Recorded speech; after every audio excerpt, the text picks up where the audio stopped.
When it comes to Python, object-oriented programming is one of those topics where people either get confused or just avoid it. And there's this concept called polymorphism. Sounds complicated, right? But trust me, it's not. And if you're working on real-world Python projects, especially in production, polymorphism helps you write cleaner, reusable, and more flexible code. In this video, we'll cover what polymorphism is, why and where it's used in real-world projects, how it works in Python, and lots of code examples to make it super clear. Polymorphism simply means same function or method name, but different behavior depending on the object. Imagine you have a function called connect. For a MySQL database, it does one thing. For Postgres, it does another. And for MongoDB, it does something else. But you don't need separate methods like connect_MySQL or connect_Postgres. Just one connect method handles it all. That's the power of polymorphism.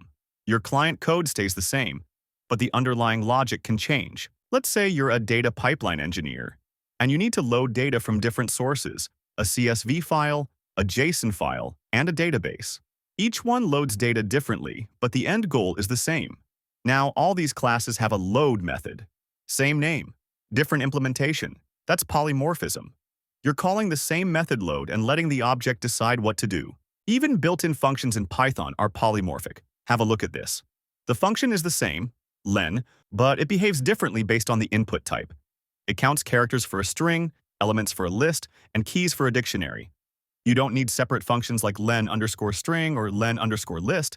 That's function-level polymorphism. In Python, there's another concept, duck typing.